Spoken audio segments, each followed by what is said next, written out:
جا لە دوای ئەوەی کە دەنگدان بۆ هەڵبژاردننی ئەنجومەنی نێرەرانی عێراق خولی شەشەم کۆتایی پێهاتوو هەموو لایەنە سیاسیەکان کورسیەکانی خۆیان نەزانن چەنە و پێگەی سیاسی خۆیان نەزانن کە لە بەغدادا چەندێکە. لێسەوە چەند ڕۆژەکە بێت کایتر کورد بە تایبەت لایەنە کوردیەکان و بە تایبەتتر یەکێتی نیشتیمانی کوردستان و لە لێدوانەکانی دوێنێی قوبات تاڵبانی جێگیری سەرۆک وەزیرانی حکوومەتی هەرێمی کوردستان باز لەواکەن کابێ کورد بە یەک ریزی و بە یەک هەڵوێستی بچنە بەغداد بۆی بتوانن ئەو پرۆژانەی کە هەیە لە بەغداد بۆ بەرەو پێشچوونی کوردستان و بۆ گوزەران و ژیانی هاوڵاتیان لە کوردستان باشتر بێت بۆیە پێویستەکە ئەمانە یەک ریز و یەک هەڵوێز بن لایەنە کوردیەکان. جا ئەمڕۆ ئێمە میوانێکمان هەیە کە ڕاستەوخۆ لە هەولێر و لەگەڵماندا بێت کە هیچ مامۆسای زانکۆیە و بەڕێز کاوەتایی بە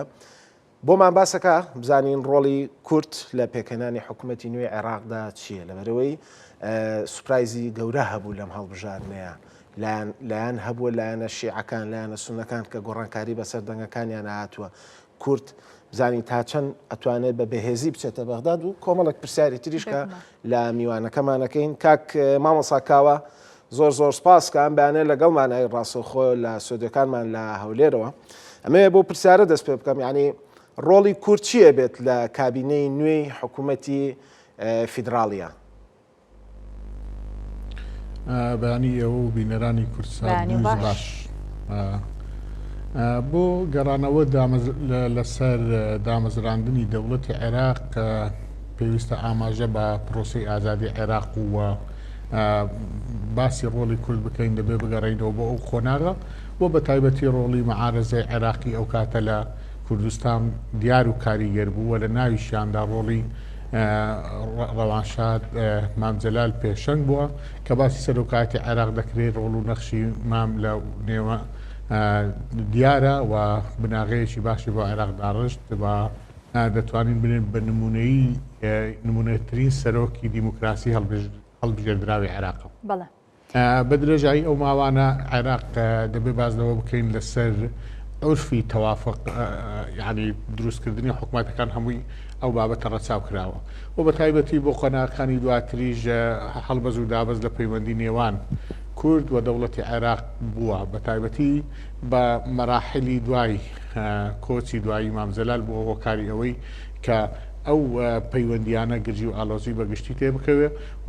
بەڵام وەک وەفا یان وەک تێگەشتنی ڕوئیای یەکێتی نیشتیمانی کوردستان بۆ دەوڵەت و حکوومەتی عێراقی جیاواز بۆ بۆیە سنگ و پێکەی هەمیشە پارێزراو بووە. وەک دەزانن کە هەڵبژاردن تەواو عرفی هەڵبژاردنیش ئەوەیە دامەزراندنی حکوومەت بیری لێ بکرێتەوە و بە تایبەت بە پرسیارەکەی ئێوە ڕۆڵی کورد و لەو نێوەندەدا کە دەبینین ئێستا چوارچێوەی هەمانگی هەیە لە دوای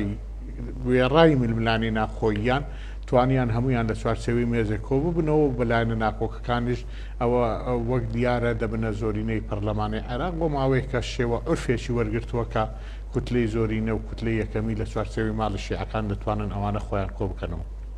دەربارەی کورد بۆ چارەسەرکردنی کۆی ئەو پرسانەی کە هەیە پێویست بوو لە دوای کۆتاییاتنی هەڵبژاردن هەموو لایەنە کوردیەکان بۆ سنگ و پێگەی هەیەیانەوە بە تایبەتی ئەو قەیدانانە و ئەو لێک تێنەگەشتنانەی کە لە نێوان حکوومەتی هەرێم و عێراقەیە کار بکرد بۆ دانانی بەرنامەی خۆیان بۆ یەکریزی خۆیان چۆن ئێستا شکلێک سونەکانیش بە هەموو پێکاتە جیاوازەکانیەوە توانیویانە ڕێژەیە کورسی بەدەست بهێنن لەو نێوەندەدا بەلای کەمەوە ئێستاقاقی ئینتیخابی خۆی بپارێزێ کە بە یەک دەنگڕۆژ بچنە ناو گفتوگۆکانی حکوومەتی عێراقەوە وە بە تاکید ئەگە یەک دەنگ و یەک ڕەنگ بێ سەنگی کورد بەگشتی تقریبا بە هەم پێکاتەکانیەوە 63 کورسی کەم نییە دەتوانن وەرەقەی عملی باش دابڕێژنەوە بەو شێوەیە و بە یەک دەنگ و یەک ڕێک بڕۆنە دانوستانەکان لەگەڵ حکوومەتی عێراق و پێکەنانی حکوومەتی نوێی عێراق و بە تایبەتی پاراستنی ئێستاقاقی کورد کە لە سەرۆکایەتی کۆمار قۆناغەکانی جێگیری سەرۆکی ئەنجومەنی وەزیران و لە پۆستەکان لە پەرلەمان کە ڕۆڵ و دەوری کاریگەرە. بەڵێ کاتە مامۆستا بۆ 63 کورسی کە تەواوی لایەنەکان بەدەستیان هێناوە دەتوان چ گۆڕانکاریە بکەن لەو کێشانەی کە لە ڕابردووە هەبووە؟ وەک باسمان کرد عێراق بنچینەی عێراق و دروستبوونی بەو شێوە دیموکراسیەتی کە پێکهێندا کە هەموو لایەک لە ناو چوارچێوەی دەوڵەتی عێراق بن شێوەیەشی تەوافقیە پێش هەموو شتێک پاراستنی دەستگرتن بە تەوافقەوە چەند لە خولی پێنجەمی هەڵبژاردن هەندێک لایەن لەگەر هەندێک لایەنی تر کە چوونە دانووسانەوە زیانی زۆر بوو دەیانویست تەوافقی دەوڵەتی عێراقی تێک بدرێت بەڵام خۆشبەختانە گەڕانەوەی موقتەدا سەدرواسێنانی کورسیەکان بۆ لایەنی شیعەکەی تەقریبەن دەست بەو شێوە تەوافقەوە گیرا بۆیە ئێمە دەست بگرین بەو شێوەی تەوافقە کە ماف و ئیستحقاقی هەرێمی کوردستان چۆن بینایی دروستکردنی عێراق ڕۆڵی کورد چۆن بووە پێکاتە و پشک و بودجەی هەرێمی کوردستان چۆن بوو دەبێ ئەوانە بکرێتە ئەولەویەتی کارەکانی لیستی هاوپەیمانی و بە تایبەتی کورد بۆ ئەو پرۆژانە کە بچێتە ناو تێگەشتن لە بارودۆخی حکوومەت عێراق دەبێتەوە کاریەوەی ئیستحقاقی خەڵک باشتر بەدەست بێ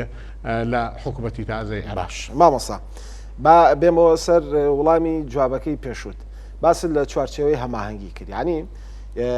چوارچێوەی هەماهەنگی ئەوەی کە پێکیان هێناوە ڕەنگە لە ناو خۆیان وەکو جەنابیشت باست کرد دژبەریەکی تیاابێ ینی لە ناو خۆیانە لەناو ئەو چوارچێوەی هەماهەنگیاکە دروست کراوە بەڵام توانیان لە ماوەی دوسێ ڕۆژ دوای هەڵبژاردن یەکسەر ڕای بگەن و گەورەترین کوتلە دروست بکەن و بە یەک دەنگ بە یەک هەڵوێسی بتوانن زۆرینەی جونگە سەرەکیەکانی حکوومەت بەدەست بێن و وەکو لە لەن کابینەی پێشوشاکە بینیمان بە هەمان شێوە بوو. بۆ کورد تا ئێستا نەیتوانیوە ینی بەم شێوەیە بە منەظەمی و بەڕێکی بە یەک هەڵوێستی بچێتە بەغداد یاخود وەکو یەک قەوارە ڕاستە لە ناوخۆیە ڕەنگە کێشە هەبێت لایەن هەبێ یەکتری قوبوڵ نەبێ بەڵام ئەوە تا یەکێتی نیشتمانی کوردستان لە کەسەکانی یەکەمی حزبەکەەوە داواکەن کە کورد بە یەک تیم بە یەک هەڵوێستی بە یەک ریزی بچنە بەغداد ینی ئەمە تا چەند گرنگ ئەگەر بەم شێوەیە بڕۆن و تا چەندیش زیانەگەنێ بە کورد ئەگەر بەو بانگەوازەی یەکێتی نیشتیمانی کوردستان نەبێت. پرسیارەکە دوو وەڵام هەڵدەگرێت یەکیان ئەوەیە شیعەکان و چوارچێوەی هەمانگی فەزلەکەی بۆ سەرکردایەتی پیادەی شیعەکان و ناوچوارچێوەی هەمانگی و هەستکردن بە مەترسیەکانیان و دەستگرتن بە ئەوەی عێراقی دوای پرۆسی ئازادی عێراقی دەبێت دەسەڵات بە حکمی زۆرینە بۆ شیعەکان بێت بەڕاستی حکمەتی ئەوانە وا دەکات کات چونکە ئەگەر بەدیلی یەک ریزی و یەک دەنجی ئەوانە پەرتەوازەیە درک بە گۆڕانکاریەکانی ڕۆژهەڵاتی ناوەڕاست دەکەن و ئەو گۆڕانکاریانی بۆ هۆکارانەی کە لە سووریا و تورکیا و ڕۆژهەڵاتی ناوەڕاست بەگشتی دێتە کایەوە ئەوانە بەڕاستی درک بۆ گۆڕانکاریانە دەکەن و بۆیە هەمیشە ئامادەکاریان هەیە بۆ ڕوبەڕبوونەوەی ئەو بارودۆخە وە لە بەرامبەردا سەرکردایەتی هەرێمی کوردستان بەداخۆ هەمیشە گلەیەک لە یار و نەیار بۆ کورتەیە کە نەبوونی یەک ریزیە لە نێوان سەرکردایەتی کورد هەر هۆکاری ئەوەشەکە ئەو میلەتە زۆر و گەورە و قەوارە گەورەی ڕۆژهەڵاتی ناوەڕاست تا ئێستا دابەشبوون بەسەر ئەو دەوڵەتانەی و بە تایبەتی دروستکراوەکان کە نەیانتوانی بگەنە ئاستی دەوڵەتداری بۆیە دەگەڕێتەوە بۆ عەقلیەتی زۆرینەی کە هەیە هەمیشە تووشی لە خۆبایبوون دەبێت چونکە بەڕاستی لە خۆناغی ڕزگاری نیشتیمانی دەبێت حساب بۆ کەمترین یاتە پێ دوای هەندێک لەلایەنە کوردیەکان ئێستا تووشی بوغرا و تووشی لە خۆبایی بوو بێتن وە نایان بەدەم ئەم بانگەوازەوە بە دڵنیایی لێدوانەکانی دوێنەی مێپز ئەو میواندارانە کە لەوێ هەبوو ئەو هەڕەشانەی کە کرا نەک بۆ یعنی کاتی ئەوە بوو داوا بکرێت هەموو لایەنە کوردیەکان لەسەر یەک مێسکۆ بوونەوە نەک ئەوەی هەڕەشە بکرێت لە قۆناغا ناسک و چارن و سازەی کە دەسینە بەر ئەوەی خەڵکی ئێمە لەو قۆناغی نەهامەتی چەند ساڵی ڕابردوو بە تایبەتی 10 ساڵی ڕابردوو تێپەڕێت دەبوو ئەولەویەت بۆ ئەوە بێ دانیشتنی ئەوە بێ نەک هەڕەشە بۆ قۆناغەکانی هەرێمی کوردستانی چەند ساڵە چووکە بەڕاستی گومان و شەرعەتی هەرێمی کوردستان کەوتە ژێر پرسیاری نێو دەوڵەتیەوە ئێمە هەمیشە جێگەی شانازیمان ئەوە بووە کە عێراق بینای عێراق لە چاو لێکەری هەرێمی کوردستان دابڕێژرێتەوە یانی سوود لە ئەزمموی هەرێمی کوردستان وەربژێت ئێستا دەبینین بە کەمترین ماوە کۆبوونەوەی چوارچێوەی هەمانگی دەرکی ناوڕۆکی چوارچێوەی هەمانگی ئەوەیە کە هەر کەسە ئیستحقاقی انتخابی خۆی وەربگرێ شایستەی خۆی وەربگرێ وە پابەند بن بە ماوەی دیاریکراوی کە دانەدا بۆ یەکلاکردنەوەی وەڕاستەوخۆ حکوومەتی عێراق چووە حکوومەتی کاربڕێکەرەوە بەڵام دەبینی لە بەرامبەردا حکوومەتی هەرێمی کوردستان تا ئێستا هەر بەو شەرعەتەی پەرلەمانی کە هەیە یعنی ناو نانرێ حکوومەتی کاربڕێکەریش چووکە کە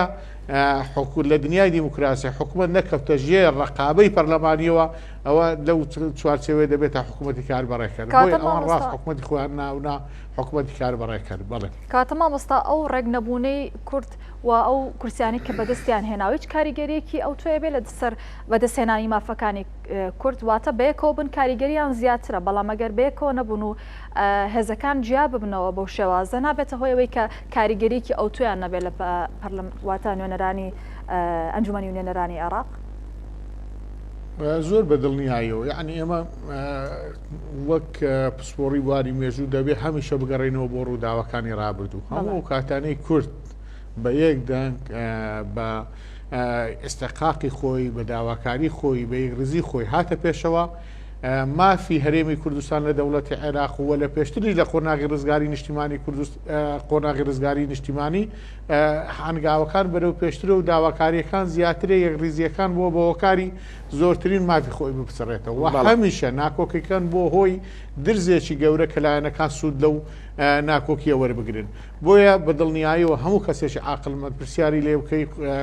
یەکدەنگی کورسیەکان و یەکڕەنگی کورسیەکان و چوونە ناو دانووسانەکان بە یەک دەنگ دەبێتە هۆکاری ئەوەی ماف شایستە دارایەکانی حکوومەتی هەرێمی کوردستان و پارێزراوی قواری هەرێمی کوردستان زیاتر پارێزراو بێ چونکە ڕێژە و حەزمی کورسی لە دنیای دیموکراسی وە لە ئامادەکردنی کۆی پرۆژە و بڕیار و ڕاستپار دەکەن و بە تایبەتی ئەو قەیدانانەی کە ئێستا هەیە و بە تایبەتی بانگەشەوە دەکرێت جێبەجێکردنی مادەی 140 کە کۆمەڵک پرسی نیشتیمانی و نەتەوەی ماوە بۆیە هەموو ئەوانە زەرور بوو لە ئێستا یەکدەنجی هەرێمی کوردستان بە کۆی ئەو کورسیانی کە هەیە بچن ئەو دانووسانانە بە تایبەتی لەگەڵ حکوومەتی و دەوڵەتی نوێی عێراق مامۆستا هەر ئەمەش بوو هەر ئەمەش وای نەکردووە کە لە کاتی دەنگدانە بەشێک لە ناوچەکان دەنگی پوچەڵیان زۆر بوو ئەم یەک نەگرتن و یەک دەنگیە نەبۆتە هۆیەوەی کە بەشێک لە خەڵک بێ ئومێد بێت و دەنگەکانیان پوچەڵ بێ بەدڵنیاییەوە هەرێمی کوردستان یەک لەوانەی کە دەنگ دەدا ئەرکی خۆی جێبەجێ دەکات دەبێ مافەکانی بەدەست بێ لەبەر ئەوە چەند هەڵبژاردنەکانی ڕابرد و زۆرینەی ڕێژی دەنگدەرانی لە هەرێمی کوردستان بوو بە بەراورد بە ناوچەکانی عێراق لەبەر ئەوەی ئەرکێکی هەبوو جێبەجێ دەکردوە لە بەرامبەردا مافەکەی وەردەکرد بەڵام دەبینی متمانە بە سەرکردایەتی خۆی دەکات لە بەرامبەردا سەرکردایەتی لەو ئاست و پێویستی خواست و داواکاریەکانی نییە بۆیە ئیمان بە هەڵبژاردن لەو حالەتانە لاواز دەبێت کە لاواز بوو هەم مشارەکە کەم دەبێت هەم دەنگی پوسەر کەم دەبێت وەک ڕەتفعلێک وەک ئینتقامێک بە لانی دەسەڵات دەبێتەوە کاریەوەی کە نەتیجە و دەرەنجامی ماندووبوونی خۆی نەبینێ مەجبور یان پوچەڵە یان بەشداری لە ئینتخاب نابێت کەواتە لاوازبوونی ئینتیمایە لاوازبوونی ئەوەیە کە زارێککە نەچێتەوە پرۆسی ئینتخابیەکەی کە هەیە یەک لە هۆکارەکانە بەدڵنیایی ئەو هۆکارێکە دەنجی پوچەڵ و بەشداری نەکردنیش بابەتێکی ترە زیاد لە ملیۆنێک و ملیۆنی و ئەوانە خەڵک پوچەڵەیان بەشداری نەکردو یان کارتی بایۆمەتریشی ئەسڵەن هەدەر نەکردووە لە زیاد لە 3 ملیۆن مافیا بوو مامۆستا هەموو لایەنەکان لە دوای هەڵبژاردن بەرنامە یاخود پلانی خۆیان هەیە کە لە کابینەی نوێی حکوومەتی عێراق جێبەجێ بکەن کارتی کورد چییە لەم کابینەیە ینی کورد چ کارتێکی پێ یاخود چه بەرنمەیەکی وای پێیە کە لە دانوستانەکانە لە دروستبوونی ئەم کابینەیە ینی ئەتوانێت چ مافێک ینی داوا بکە ئەوەی کە هەیە چەند ساڵەکە هەمومان سەرقاڵین بە هاتنی موچە و نەهاتنی موچە و تەنیا کورد لە نوێنەرانی کورد خەریکی ئەم بابەتە بوون بەڵام لەمە بابەتی گرنگتر هەیە ینی کورد ئەبێ بە چ کارتێکەوە بە چ پلانێکەوە بچێتە ناو ئەم چوارچێوە بچێتە ناو ئەم دانوستانانەوە بۆی بتوانێت ماف و شایستە دارایی و حقوقی کورد لێوێ پارێزراو بێت و بەدەستی بێنێت قۆناغی یەکەمی وەک هەموو ئەو دەوڵەتانەی کە فرە مەسەب و فرە نەتەوەن کە کارتی بەهێزی کورد دەستگرتنە بە تەوافقی دەوڵەتی عێراقەوە باشە و یەک ریزەکانیەتی و دۆسەی نەوت و گاز پرۆژەی دەرکردنی کە بە هەنگاوێکی بەرەو پێشەوە بتوانێت بڕوات و دۆسەی نەوت لە سایەی بەشێک لە سەرکردایەتی یەکێتی نیشتیمانی کە زیاتر دروشم و بانگەشەکەی بەرەولای عێراقی بوونەوە چونکە ئێمە مافۆی استحقاقاتی خۆمان لە دەوڵەتی ناوەندی عێراقەوە وەربگرین کە ئەو پرۆسەیە نەک لە دەوڵەتانی دەوروبەرەوە ئەوە یەک لە هۆکارەکانە کە ئەو ئینتیما نیشتیمانی و نەتەوەیە بەگشتی دروست بکرێتەوە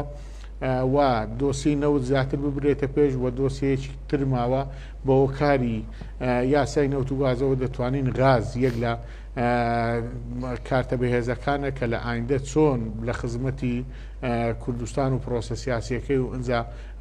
دەوڵەتی عێراقی بەکاردەهێنرێت و ئەو کۆی ئەو پرۆژانە هەرێمیانەی کە هەیە کە کورد وەک مەترسی لە دەوڵەتی ناوەندی بینراوە مەترسی نیە هاندانە بەرەو پێشەوە بردننی کۆی تاقی هاوڵاتیانە و لە هەمان کاتە دەستکردن بە پرۆسەی دیموکراسی عێراقەوە چونکە بە حکمی ژمارەی دانیشتوانی کورد نەگەیشتە ئەوەی کە شۆڕش و بزوتنەوە ڕزگاری خوازیەکان